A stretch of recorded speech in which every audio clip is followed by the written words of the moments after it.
me voilà dans ChatGPT. J'ai téléchargé un PDF qui est un constructeur de phrases sur l'environnement, en français et anglais.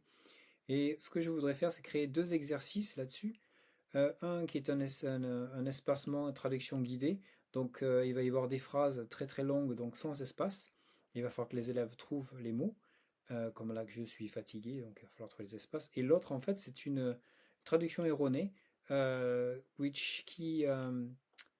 qui montre une traduction et il y a une faute en fait dans la traduction après. Donc c'est français et anglais et il y aura une faute normalement dans l'anglais. Donc il faut que les élèves trouvent la faute. Donc ici, généralement ça se passe très très bien dans la première partie parce que l'espacement c'est assez une chose assez facile.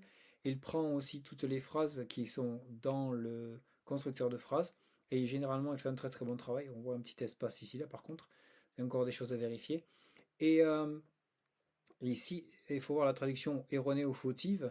Donc, si on regarde, la pollution de l'eau est un problème universel.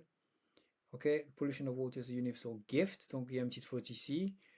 Food waste supports natural disaster. Contribue aux catastrophes naturelles. Donc, supports, contribue. Donc, ça marche pas très très bien ici. Climate warming is because human action. Encore ici, il y a une faute de grammaticale, il va falloir que les élèves le trouvent. Donc en fait, je pense que dans l'ensemble, il a fait du bon boulot. La prompt elle marche pas mal. Il faudra juste vérifier que ça marche bien euh, et que le résultat est celui que vous attendez. Ok, me voilà dans Claude. Alors je fais exactement la même chose, mais je voulais changer de Large Language Model pour voir la différence entre les deux. Même document que j'ai téléchargé et qui est normalement qui est là, voilà, PDF, et la même prompt pour voir s'il y a une petite différence entre les deux. On va voir ce que ça va nous mener. Je sais que quand j'avais essayé, regarde, il nous fait ça dans le canvas, donc juste à côté. Euh, des fois, Claude, il aimait pas la deuxième partie de l'exercice. La première était très fort. La deuxième partie, il n'aimait pas trop faire des fautes. Donc il a fallu que j'améliore ma prompt. La pollution de l'air est un défi primordial. La pollution is a primary risk at the natural resources. Ça c'est pas mal, il y a une petite erreur de grammaticale. Donc je pense qu'en fait c'est pas trop mal débrouillé. Il y a des petites fautes et ça peut faire bien faire travailler leur anglais sur la grammaire.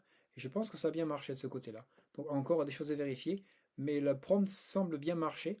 Et vous avez remarqué maintenant que dans Claude, il y a un petit canvas qui se passe sur le côté là. C'est pas directement dans la réponse, c'est pas directement là. Il le fait sur le côté et ChatGPT le fait aussi. Et c'est pas mal en fait de travailler sur ces bases ici en fait. Ok, la deuxième partie, cette fois-ci, j'ai mis une photo que j'ai créée avec ChatGPT. Il y a un changement en fait dans ChatGPT qui est très très impressionnant. Si vous cliquez sur les trois petits points ici, il y a marqué Create Image, c'est nouveau et on peut créer vraiment des images très très impressionnantes. Il ne travaille plus avec DALL-E, ça s'appelle, c'est un petit peu différent et les résultats sont vraiment impressionnants. On en parlera dans les prochains podcasts. Donc, j'ai créé une photo qui est une famille qui est en vacances. Et j'ai demandé en fait, comme peut-être un exercice qui se passe ici en Angleterre où on fait une description de photo, et en France sûrement aussi pour pratiquer ces compréhensions d'une photo pour créer des questions. Donc ça peut marcher pour un prof pour qu'il crée des questions sur une photo, mais ça peut aussi marcher pour un élève qui veut pratiquer en fait. Donc ici, c'est une famille multiculturelle souriante. Vous pouvez changer ça en fonction de ce que vous voulez. En fait, moi j'ai mis ma prompt ici. Et donc ça c'est changeable, donc vous pouvez le changer après. Et on va voir ce qu'il va nous donner. Ok, donc voilà les petites questions. Vous voyez directement en regardant juste la photo, qui est d'ailleurs comme ça. Vous pouvez voir les petites questions. What can you say of this photograph? Describe the people. Donc c'est tout sur la description des gens. Qu'est-ce que vous pensez? Quelle est l'atmosphère sur la photo? Après, faire pratiquer un petit peu les temps. C'est pas mal aussi, et les opinions et réflexions.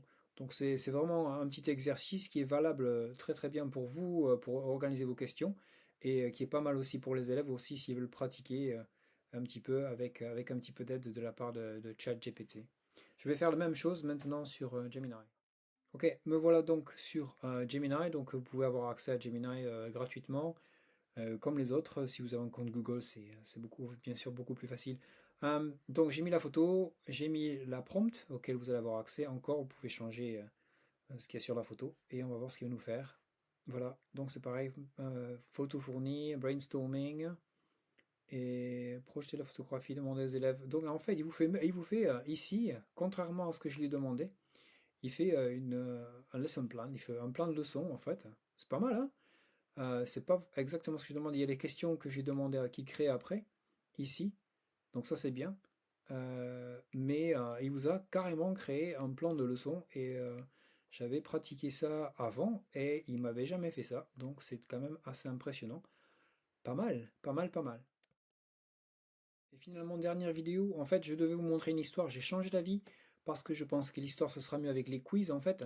Donc ici, ce que j'ai fait, c'est que j'avais créé ça sur Canva, un registre de routine le matin. Donc, demandait comment ça va et il répondait donc en français, je vais bien, avec des petites expressions comme je suis aux anges, j'ai le cœur gros, je suis cassé, je suis de mauvais poil, des choses comme ça. Doit apprendre des bonnes expressions le matin quand on fait l'appel, donc ça c'est pas mal.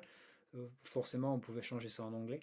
Euh, donc, j'ai mis ça, c'est moi qui l'ai créé donc, et je voudrais créer un test de vocabulaire là-dessus. Et j'utilise la même prompt que j'ai utilisée la semaine dernière pour les contrôles de vocabulaire, mais cette fois-ci, j'ai dit que je voulais seulement 10 questions pour chaque partie. Alors, on va voir si ça marche. Avec un petit peu de chance, il va faire du bon boulot. Et encore, c'est la vision, donc il va juste regarder, il va prendre le vocabulaire qu'il y a dans l'image, et c'est quand même assez impressionnant, et il va vous créer le test en fonction de la prompt que j'avais créée avec le cadre clear. Et voilà, c'est déjà fait. Il fait ça en quelques secondes et c'est quand même super, super rapide. Et après, à vous maintenant de penser à ce que vous voulez faire. Vous pouvez utiliser Vision d'une façon ou d'une autre, mais forcément utiliser des ressources qui sont à vous, que vous créez, ou des ressources qui sont ouvertes, forcément pas, qu'il n'y ait pas de problème de droit d'auteur, des choses comme ça. Bon, j'espère que ces trois petites démos vous ont aidé à développer un petit peu vos compétences au niveau de l'image et peut-être vous laisser penser de nouveaux petits trucs que vous pouvez expérimenter avec l'intelligence artificielle. Donc n'hésitez pas à échanger vos idées, à me dire si ça marche, si ça marche pas, et au plaisir de vous retrouver dans le prochain épisode où nous parlerons de quiz. À bientôt. Ciao, ciao.